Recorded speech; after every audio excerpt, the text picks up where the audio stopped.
Assalamualaikum warahmatullahi wabarakatuh. Sahabat Oase Islam yang dirahmati Allah. Tidak masuk akal. Tuhan yang maha baik, tetapi kenapa bisa kejam siksaannya? Dalam podcastnya Dr. Richard Lee bersama Ustadz Felix Xiao, Pastor Brian dan Yang Lex, ada poin yang menarik yang disampaikan Yang Lex. Yang Lex mengatakan begini. Kalau lu kenapa nggak percaya? Kalau lu kenapa nggak percaya? Gue nggak percaya karena gue tahu Tuhan itu maha kan. Konsep surga dan neraka tuh gue nggak percaya Tuhan tuh terlalu bodoh kalau bikin itu. Kenapa? Karena lu bayangin kasih sayang Tuhan, terus lu bayangin penyiksaannya gitu. Kayak gak matching. Berlawanan banget. Gue nggak percaya sama di situnya, gue nggak percaya gitu. Sebenarnya dalam podcast itu, pertanyaan tersebut sudah dijawab dengan apik oleh Ustadz Felix Xiao.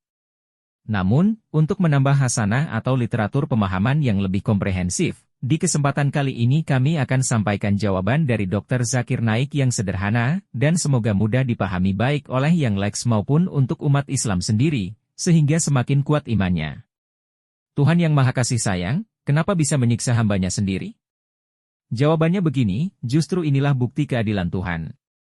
Mengapa bisa demikian? Begini penjelasannya, bahkan orang mungkin berpendapat bahwa jika semua sudah ditakdirkan Tuhan, dengan sifat maha taunya Tuhan, dalam arti Tuhan sudah tahu sejak awal, siapa saja manusia yang akan masuk surga dan siapa yang akan masuk neraka.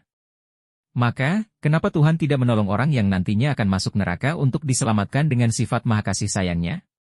Bagaimana Tuhan bisa sangat sadis seperti itu, padahal Dia memiliki sifat maha kasih sayang? Oke, begini penjelasannya. Kita akan jawab berdasarkan perspektif Islam, dengan asumsi kita sudah sepakat tentang kebenaran kitab sucinya, yaitu Al-Quran. Kemarin, di video sebelumnya, sudah kita bahas tentang bukti kebenaran Al-Quran. Salah satu argumentasi logis tentang kebenaran Al-Quran adalah bahwa 80% ayat yang membahas tentang sains di Al-Quran sudah terbukti atau terkonfirmasi benar 100% sesuai dengan sains dan teknologi. Atau tidak ada bukti ilmiah yang membantahnya.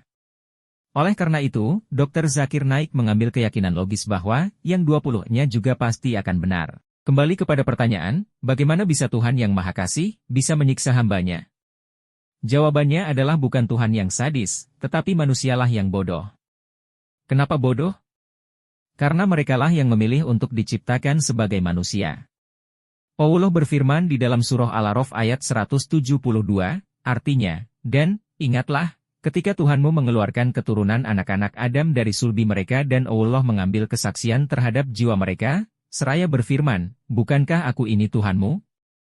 Mereka menjawab, betul, engkau Tuhan kami menjadi saksi. Kami lakukan yang demikian itu, agar di hari kiamat kamu tidak mengatakan, sesungguhnya kami, Bani Adam, adalah orang-orang yang lengah terhadap ini, keesaan Tuhan. Allah juga berfirman dalam surah Al-Hasyr ayat 21, artinya, kalau sekiranya kami turunkan Al-Quran ini kepada sebuah gunung, pasti kamu akan melihatnya tunduk terpecah belah disebabkan ketakutannya kepada Allah. Dan perumpamaan-perumpamaan itu kami buat untuk manusia supaya mereka berpikir. Allah juga berfirman dalam surah Al-Ahzab ayat 72, artinya, sesungguhnya kami telah mengemukakan amanat kepada langit, bumi dan gunung-gunung, maka semuanya enggan untuk memikul amanat itu dan mereka khawatir akan mengkhianatinya, dan dipikulah amanat itu oleh manusia. Sesungguhnya manusia itu amat zalim dan amat bodoh. Kita bisa ambil contoh analogi sederhana begini. Ketika kita sekolah misalnya, dan kita sedang menempuh ujian matematika. Ketika ada pertanyaan 3 ditambah 3 adalah?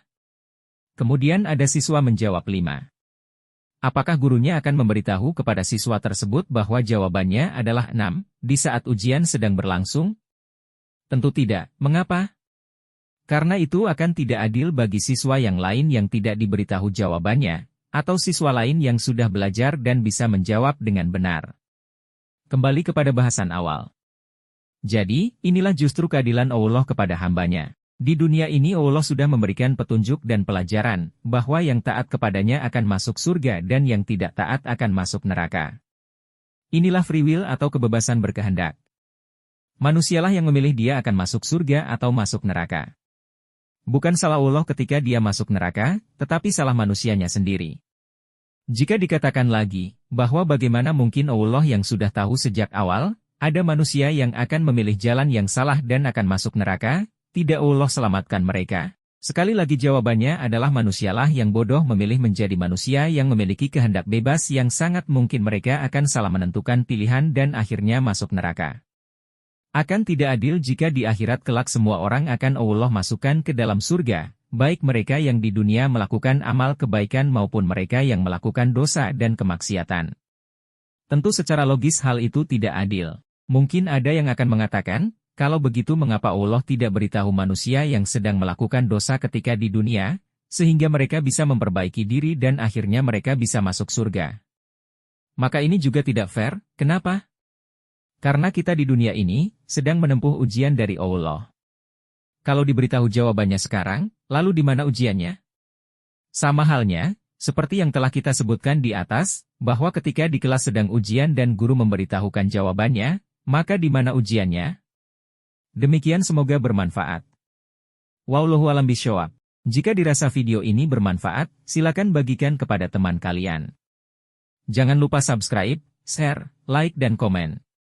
Demikian, semoga bermanfaat. Wassalamualaikum warahmatullahi wabarakatuh.